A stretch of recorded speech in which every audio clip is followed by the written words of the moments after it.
Hello and welcome to the Point Forward Podcast, Milwaukee Bucks chatter from the Milwaukee Journal Sentinel. My name is JR Radcliffe, host of the show. My guest, as always, Jim Owczarski, Bucks beat reporter for the Milwaukee Journal Sentinel. The last time we spoke, he said, the Bucks have to win 4 of the next 5, I think. And that's something that is attainable. I thought that was deeply optimistic, but you know what, Jim? You know things. You just see. You just see the future. And the Bucks are white hot, coming off of just an unbelievable win, down 24 points in the fourth quarter, the second biggest fourth quarter comeback in franchise history to beat the Minnesota Timberwolves. There was a 29-point comeback in 1977, Jim. There was no 3-point line in 1977. That's the story to me. Like, I'm sorry, they came back from 29 down in the fourth quarter. But anyway, with no threes. No threes. Junior Bridgman, it turns out, is really very good. We underestimate what even as we were memorializing him, we underestimate how good he was at times. But anyway, we could touch on that. We will talk about this Timberwolves game specifically, but also big picture. We are getting down to the nitty gritty here. There's 3 games left on the calendar as we record this. One is against a Pelicans team, which I believe, in your words last time, they do not want to win. They are not at the point in the season where winning matters. So that should be another W. And then it's the Pistons. The Bucks could potentially need to win one of those games still, but it's looking pretty good that they're going to be the 5 seed and play at Indiana in the first round of the playoffs. What have you seen from this team? We've seen Kevin Porter Jr. really light it up. We've seen Giannis 3 straight triple doubles. He's just unbelievable. Whenever they need him, he's there. These games haven't been easy wins all the time, but they have been wins, and the Bucks have taken care of business, would be the expression that we always use in sports. They've done what they need to do to put themselves in position to not have to go to New York. Are you seeing a team that has inspired any confidence in you that they can do more than we maybe expect in the playoffs, win a first round playoff series for starters? I mean, some of that is tied into where we think Damian Lillard is at, but what have you seen from the Bucks? Does the added element of seeing Kevin Porter Jr. change the calculus for you at all? There's a lot there. I know. So let's start with. I really screwed that up, Tim. I asked you like 16 things. The Timberwolves. Yeah. You just riff. So let's just start with the schedule part. Yes, they have won 5 in a row. With this Pelicans game coming up on Thursday, I allowed for the 5 and 6. Right? Didn't know if maybe at Miami, that Phoenix game, or maybe this Wolves game, which did look like an L. So they're handling business, right? Against, look, the Minnesota is a good win. They're a good team that, whether they fall to the play-in or not because of the vagaries of the West schedule, like, they're a playoff team. They're a good team. Mm-hmm. Other than that, they're taking care of business against bad teams. And to your point, though, it has not been easy. Philadelphia was a game until the fourth quarter. Phoenix was a game. Miami goes to overtime. Even New Orleans, Giannis doesn't play. They're up 10 with 30 seconds left, and suddenly it comes down to the final seconds, right? Minnesota takes a historic comeback. And that speaks to the fact that they're, missing Damian Lillard. Mm-hmm. Giannis is playing out of his mind, and they're squeaking through these games. So that dovetails into, JR, your question about what does it mean going forward. It means they're a severely flawed team. Without Damian Lillard, I still think their ceiling without him is probably the second round. It's look, there's just a talent deficiency when you have built your team around 2 players and one of them is gone. And for as nice of a revelation as Kevin Porter Jr. has been, even he admits he is not Damian Lillard. For all of the fun things that he can do, he's not Dame. And so, look, Giannis is averaging 39 minutes a game, JR, the last 5 games. Is that a sustainable model through 4 rounds of playoffs? Right? He may say yes. It might be. We don't know. History says no. History shows Giannis tends to get hurt when he has to play at that level for that amount of time. But in the right now, they're handling business. There's an outside shot of the 4 seed. I think Indiana at this point, JR, would have to lose out. The Bucks would have to win out. Seems unlikely. I think if you're a Bucks fan, you're rooting for the New York Knicks to beat the Pistons on Thursday while the Bucks beat the Pelicans. And what does that mean? That means they clinch the 5 seed. Those Pistons games don't matter. And you can maybe give Giannis a little bit of a breather because honestly, JR, like the Pistons are going to beat them up.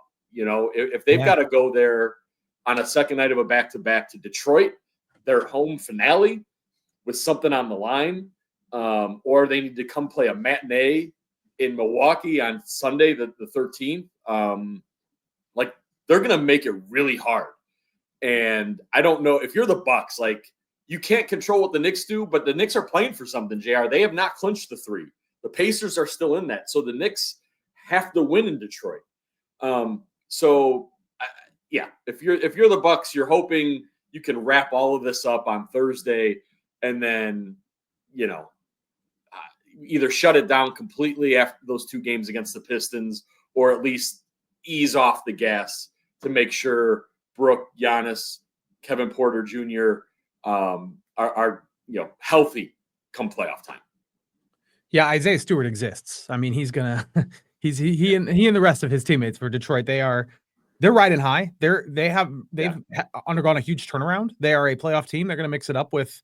They're gonna be the ones to mix it up with the Knicks, and I'm sure they're gonna try to make a name for themselves. So this is an exciting time for them, and I'm sure they'd much rather go to Indiana if there's an opportunity to play the Pacers and not the Knicks. They're gonna be looking for that. Pistons will come out with guns a-blazing. What is the latest on Damian Lillard? I mean, I don't think anybody is going to have an update here because it's such a medical thing. And I don't think anybody thinks, I mean, some whisperings that he could potentially be back here in the postseason, but will he be, have enough reps to like contribute on any meaningful level? Like I feel like, in the past, everything's been really cautious. Doc Rivers tends to be more optimistic when he gives updates like, well, yeah, we think he's going to play. We'll see. I mean, I remember last year at this time and, Giannis got hurt late in the season, but he'll be there for the Indiana series, right? You hear Doc Rivers tell it, he's going to be here. He was not available. So I don't know, Jim. I'm keeping my pessimism on high blast when it comes to whether or not Lillard will be back. What do you think? Yeah, look, I mean, Doc will be the first to tell you it's just a nickname, that he is not a doctor. And yeah, Doc Rivers also, I think, said many times that if it was a playoff game, Chris Middleton would play, right? And then Chris would be out for more weeks. And so, yeah, I don't really think going with what Doc Rivers says is the way to go with any of this, unless he sits there and says, he is back game. You know what I mean? Like I don't think Doc is the person to look for in this situation. And so there's that. Look, what the Bucks are holding out hope for are that since Brandon Ingram's blood clot in 2019, which I believe was a shoulder, some of the more serious blood clots that ended careers, Chris Bosh, Mirza Teletovic with the Bucks, those were in the lungs. Obviously, lungs that close to the heart. I think, Wemby's is in the shoulder. That ended his season. Not that the Pacers were going to make the playoffs, but that was in the shoulder. Asir Thompson, again, his clot was not disclosed where his were until early on, but it was somewhere in the leg, right? Probably the calf, probably similar thing. And so that was in March of 24. Brandon Ingram's was in March of 19. Those guys did not come back to the following seasons. That's probably what Damian Lillard's looking at. I don't know Dame's doctors. I don't know his blood, his veins. But there's just several levels there, JR. That's just, it feels improbable. I think on a human level, you always sort of root for the medical breakthroughs. Lonzo Ball coming back to play basketball this year. JR is like is a medical marvel. Like no one had ever had his knee surgeries and played basketball, let alone at an NBA level. Like that's a cool thing. Like if Damian Lillard played basketball next year and finishes his career, like that's awesome, right? Like Asur Thompson and Brandon Ingram have both come back from their blood clots. But it was the next season. So I think if you're a Bucks fan, regardless of sources talking about what Dame is or isn't doing, I think it's just safe to put him in indefinitely out. Yeah. He's indefinitely out. And you rock with what you see in front of you. And really, I would say, JR, even because we may hear, well, Dame's doing light work or Dame's doing something. Yeah, he can do stuff. Like it, you're allowed to do things even while on around. That's not the problem. So again, like I just want to temper some of that with the calf strain for Giannis was a little different because we didn't know the severity.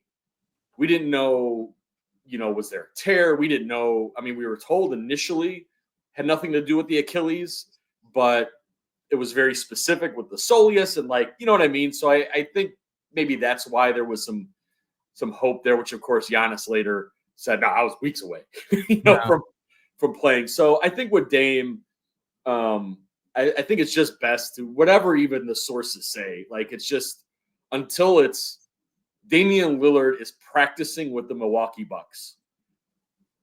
It's just he's out indefinitely, and until it's a practice and full contact, like actually happening, not theoretically happening or hopes to happen or could happen or whatever. I think that's just the best indicator of anything. And the math, the odds, the history says it'll be next year. So we'll just have to see. I mean, the tricky thing with the guys who came back the next year is you don't know when they were ready. Were they ready a week after the season, or were they ready, right? Shortly before the next season began? Like that's where kind of you still hang on to hope. But if you want to pay attention to sources, just saying you might want to turn on Chris Haynes notifications. It's been known. He's been known to have some Damian Lillard news over time. Yeah, I am not planning on it. Certainly for the first round. Which I don't know, like if you're not planning for the first round, it's such a weird thing. It's not like he's just going to suddenly feel good for the second round. It feels like it feels like there's no method to this and trying to predict. Jared, there's a reason I wrote that the playoffs begin April 19th and could extend to June 19th. Right. The playoffs are a long time. It's true. Should the Bucks make the NBA finals? And we're 3 months away. I don't know. That's in the playoffs, maybe, So I'm not discounting science and his body and all those things. It's just, you have to just go with what you know. And you don't assume what you don't. And so I think it's just easier to plan, like for the Bucks to plan that he isn't available. And then, if great things happen, I mean, what are you adjusting to? Damian Lillard coming back. Like that's, I think, would be the greatest of outcomes, right? For the Milwaukee Bucks. Yeah. Let's say Giannis stays healthy and he's available throughout this first round playoff series. You talked a little about what that matchup would look like with the Indiana Pacers, which again isn't exactly for sure where we're headed, but looks like where we're headed. How do you assess that? As you look at it right now, if that series began today, who do you how would you imagine it plays out? Especially, maybe worst case scenario is the Bucks lose, of course, but maybe like the best case scenario where they do find a way to win. How do they do that? I think the Pacers, the Bucks want to play Indiana. They got boat raced by the Bucks. Like we don't, and even Doc, like sort of in resignation after that third loss was like, well, this was closer, but it was basically the same. Jalen Brunson didn't play and the Knicks still whooped on him. Right. So the Pacers, look, the Bucks played them 4 times. They won 3 of them. The 4th loss was, a breakdown defensively and a great Tyrese Halliburton fall away. Play that 10 times and the Bucks might win 9, like about that. Credit to the Pacers for doing the thing and winning that game. It's not like 2 years ago or last year, I should say. I guess it feels like 2 years ago. Wow, the Adrian Griffin era, right? Last year? No way. Look, there were close games. Damian Lillard did play in them.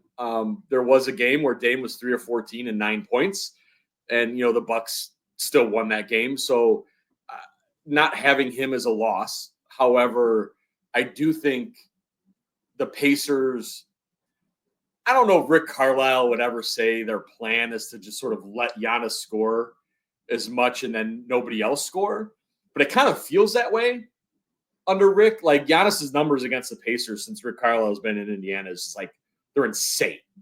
I just sort of feel like, JR, that Giannis feels somewhat responsible for these first-round exits with traumatic injury, like nothing he could have prevented, with the calf strain and being undercut by Kevin Love a couple years ago.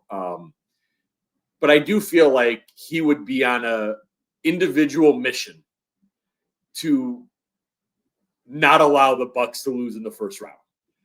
And if there's one guy that can do that in the East, it's Giannis Antetokounmpo. If there's one team that cannot prevent that from happening, it's the Indiana Pacers. So I would say hashtag Bucks in 6. Let's go. I think they would know. I think they could win one in Gainbridge, and I do think they would know they need to win Game 6 at home, and not go to Game 7. And go there. So I do think the Bucks could win a first round series against the Pacers, but it would not be easy. It wouldn't be a rout. I think you'd get a blowout each game on either side. That tends to be what happens, right? But that's what I would think. And I think last year, JR, was funny. You and I did the preview pod, right? And you're like, can the Bucks really beat the Pacers without Giannis, without Dame? I was like, yeah. Like if Chris Middleton on 2 broken ankles almost made it happen. Like Dame on 1 leg almost made it happen. If Bobby doesn't get ejected, they probably get to the second round even without those guys. So I do think the matchup suits the Bucks. And after that, it probably gets a lot. I mean, you're talking about the Cleveland Cavaliers. It's just much tougher sledding without, your second best player.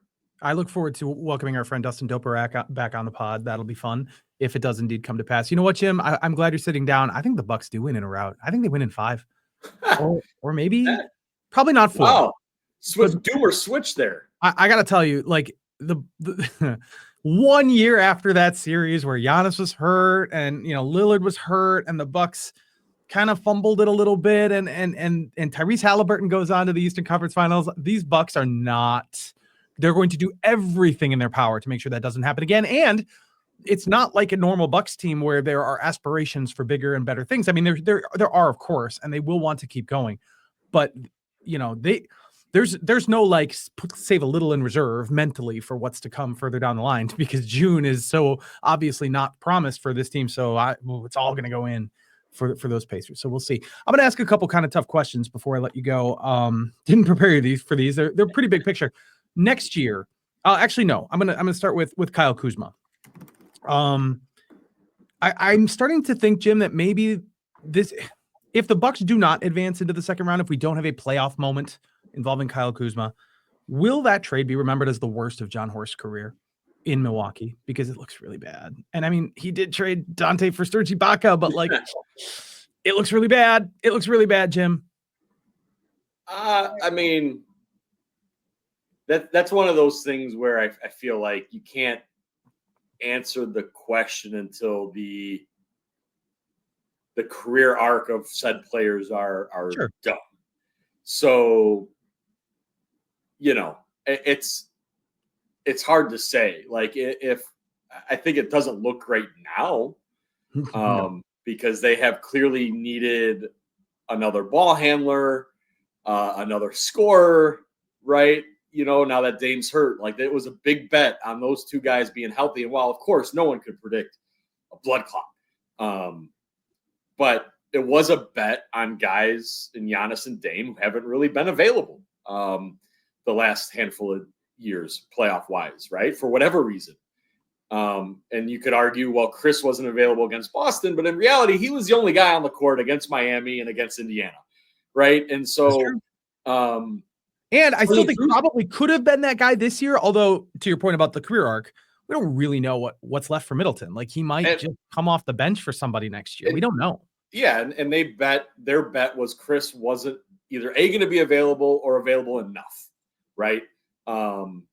And to Kyle's credit, he has been available. He has been able to play a bunch of minutes.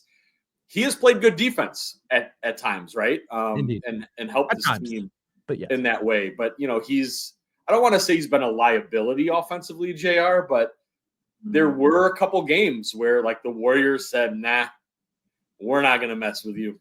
We'll put the Warriors, we're going to put a 5 on you and not even worry about that dude. It's now that was with Dame, with Giannis running things, it's a little different. So we'll see, but I think, it just hasn't looked great right now because they have definitely missed some semblance of shot creation and offense. And Kevin Porter Jr. maybe is mitigating some of that, JR, a minimum trade, sort of an afterthought, line item on the list, the list of trades at the deadline might be the Bucks saving grace to a degree. We'll see. But yeah, right now Kyle, I think I think his impact, JR, if I were to guess, we're going to see it on a defensive level. And then maybe there's that hot game, where he kind of breaks out of the season-long shooting slump. And we've seen it at times this year. He's had some 8 for 15s in there, right? It's been few and far between, but it doesn't mean it can't happen in the one game you need to win on the road in the playoffs. And I guess we'll just have to see if that happens. Yeah, there could be a playoff moment for sure. And that would alter how we remember it. Gary Payton could have worked if he had like done anything and then they'd ended up in the postseason and going on a run or something. Even Gary Payton would have been remembered differently. So we'll see. But it's looking rough. One more question about looking at next year is Doc Rivers. Doc Rivers will be back, in my opinion, because are they going to pay 4 head coaches? I mean, I know they have a little more money with the ownership adjustments, but like, I don't know if any team wants to pay 4 coaches. But I just saw Michael Malone get fired 2 years after leading the Nuggets to the title. We know this is a trend in the league. Frank Vogel, Mike Budenholzer, like, what have you done for me lately? You got to win a title every year now, apparently. Different circumstances across the board there, but is Doc Rivers is he a championship caliber coach from what you've seen? You've had almost a full year with him. It hasn't been a perfect year in terms of health and everything, but is he a guy that the Bucks will want going forward? Well, just to clarify, I mean, I think it would be 3 coaches because Bud's deal would have ended. Oh, he's off the boat anyway, and all right. He's I think he's getting paid way more in Phoenix. So that's right. Yes, only 3 coaches. Only 3. Look, I think I asked Doc Rivers about it actually before the game. Windows for teams now. I mean, Nick Nurse was fired 4 years after winning in Toronto, and then it's been 2 years sort of since for these championship coaches. It's Frank Vogel being the third in that in that trio with Bud and now Michael Malone. Windows are shortened. If your ownership, JR, all I'll say is I feel like if they don't get to a conference final, I think ownership has every right, and I'm generally not a pro-owner guy, but these guys have spent almost $1 billion in taxes and salary and various coaching staff salaries to get one series win. Yeah, since the title. I don't think ownership's the problem here. I mean, I know fans will quibble with, there's reports that they want a Doc over Kenny Atkinson, and we look what Kenny's doing. I mean, I don't know. At that point, you're making a head coaching change in the middle of the season with a team 18 over 500. That's, to me, that's the least of ownership issues. So is Doc Rivers on the hot seat? Sure. I'm not saying it like he is. That's not a report. I'm just saying it like if you look at the climate, guys are getting fired for doing way more than what Doc Rivers has done a year and a half. Now we'll see where this ends up. Like if they make a conference finals run and upset Cleveland, the 1 seed, 100%. with a team that is just Giannis and, no disrespect, but Giannis and a bunch of guys. Like Brook has been the second best player. He's 37. He's not an all-star anymore. Like that would be a hell of a thing. They totally redid the offense on the fly when Dame is get this really terrible illness, like a month before the season ends. Like that would be incredible, and they'd have every right to. All right, let's dox the dude. Let's do this. Jon Horst. Maybe the Kuzma trade didn't work out the way they wanted because Dame got hurt. But look at Port. Like I could see all of that. What'll be interesting is the Cronkies in Denver. JR said in a results-based business, winning can mask a lot of things. And I thought that was interesting because, there was clear dysfunction in Denver that's been widely reported over the last year and a half. Mm-hmm. The dysfunction in Milwaukee was under Adrian Griffin. And so they changed that, right? Mm-hmm. And winning under Griff no longer masked that dysfunction. 31-13, it was an untenable situation, right? So I think the Bucks ownership has already done that thing. And it's not dysfunctional. I don't think there's any dysfunction. Yeah. So I think, the futures of all these key players, Jon Horst, Doc Rivers, Damian Lillard, Kyle Kuzma, I think all of that is worth discussing if it's a second round and out. It's trending that way. But no one knows, where Jimmy Haslam and Wes Eden sit on this stuff because they don't really speak. They don't have to speak, honestly. And so, we'll just kind of have to see how they feel about how this team went and how they feel about injuries and things they cannot control. Like what is their, I don't want to say their appetite for that, JR, but what is their empathy level? Like it's still sports. They're still spending the money. So, it's an unanswerable question until we get to the point where they're available to answer it. Yeah. I think it's a best case scenario playoff map. If the Bucks do in fact get that 5, they face the Pacers and then Cleveland, who has an incredible record, is an incredible team. It's going to be the battle of Jimmy Haslam with the Cleveland team up against the Milwaukee Bucks. But if the Bucks are at their best, and if they have Damian Lillard, which they won't almost certainly, but if they did, I would be nervous about that if I were Cleveland, especially a Bucks team scorned the way that they have not. For sure. Like, look, the Cavs have the same questions that the Oklahoma City Thunder have, JR. Of course. Like they're really good. All the analytics guys will tell you they're historic point differentials and net ratings and scoring and all this great stuff. And that's all true. 82 games is a massive sample size. Like they are the best teams in basketball. But when it comes to, and look, you're not a champion until you're a champion. And like the Bucks were knocking on that door, right? For 3 seasons with a core that, Giannis and Chris were young and you had these young guys, right? And they had to kind of go through it a little bit, right? In 18-19 and 19 and 20. And then they won in the 3rd year, right? And they had the big trade with Drew. The history shows, JR, that typically like really young teams don't win. And the Thunder are still very young. Shea's not. Shea's like in that star window of like when first-time MVPs like start to win a title. Like he's 26. Like he's maybe just on that.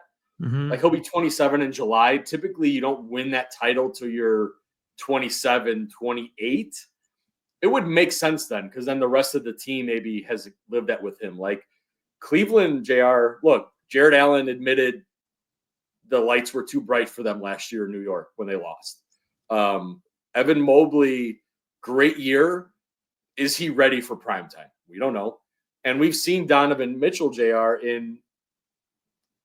as the star on the best team in the West in Utah, not, come up.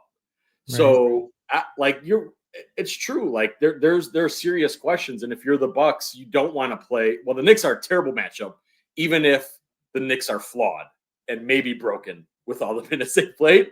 But we know what the Celtics are. The Celtics are the defending champs.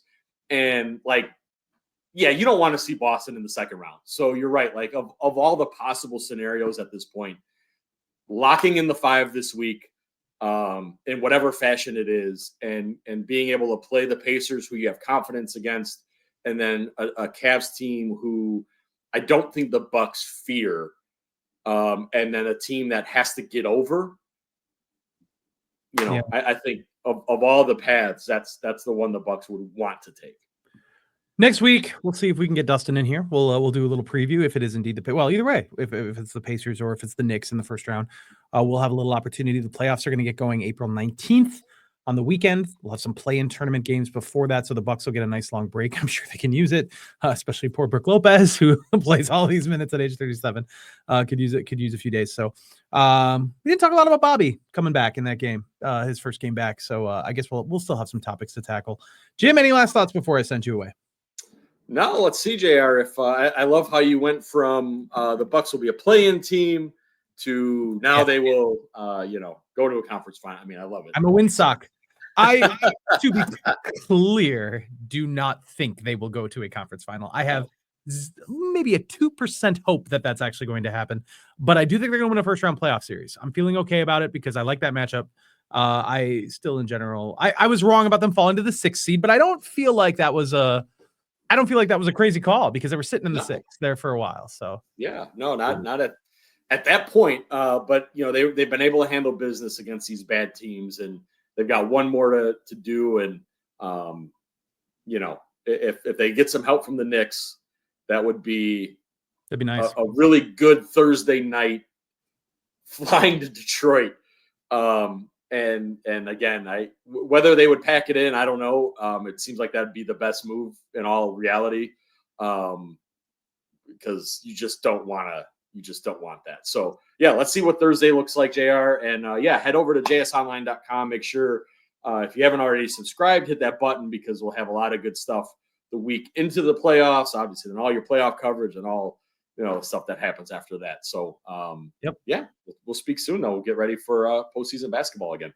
Again, JS Online, the place for that and all of the coverage of these last few games here, Pelicans, and then the Pistons twice. Thank you, Jim, for joining us. We will chat with you again here on the Point Forward podcast next week. Bye. Bye-bye.